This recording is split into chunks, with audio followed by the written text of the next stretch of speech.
ఈ వీడియో కొత్త cinema update కోసమో లేదా కామెడీ ట్యాగ్ వీడియోస్ కోసమో కాదు, ఒక ఊరి భవిష్యత్తు కోసం. ఆ ఊరి పేరు పెద్దగంట్యాడ మరియు పరిసర ప్రాంతాలు. ఒకవైపు స్టీల్ ప్లాంట్ ప్రైవేటీకరణ, మరోవైపు గంగవరం పోర్ట్ భారీ పొల్యూషన్తో సతమతమవుతున్న ప్రజలకు మరో పెద్ద చేదువాత వచ్చి పడింది.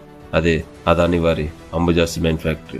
కంపెనీ రావటం ఊరికి ఒక విధంగా మంచిదే, కానీ మన తరంకి, మన తరువాత తరంకి పొల్యూషన్ వలన భవిష్యత్తే లేనిదే ఆ ఉపాధి నిజంగా అవసరం అంటారు. ఆలోచించండి. ఒకప్పుడు పోర్టు వచ్చినప్పుడు ఉపాధి వస్తుందని ఊరుకున్నాం, కానీ నిజానికి పోర్టులో మన చుట్టుపక్కల గ్రామాల వారు ఎంతమంది ఉపాధి పొందుతున్నారో మీ అందరికీ తెలుసు. అది చాలదు అన్నట్టు భారీ కాదు, భారీ పొల్యూషన్తో రోజు మనందరం బాధపడుతున్నాం.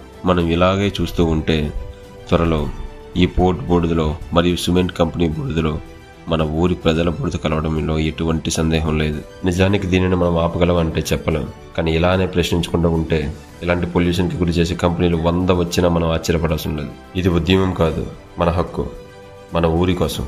దీనిని ముందుకు నడిపించవలసిందే ఏ నాయకులు కాదు, ప్రజలు. ఎందుకంటే ఈ సమస్య నీది, నాది, మనందరిది కాబట్టి. కాలుష్యం నుంచి మన ఊరిని కాపాడాలనుకునే ప్రతి ఒక్కరూ 8వ తారీఖు 10వ నెల 2025 పోరాటానికి కాదు, ప్రశ్నించడానికి. మన ఊరి భవిష్యత్తు కోసం, మన తరాల భవిష్యత్తు కోసం.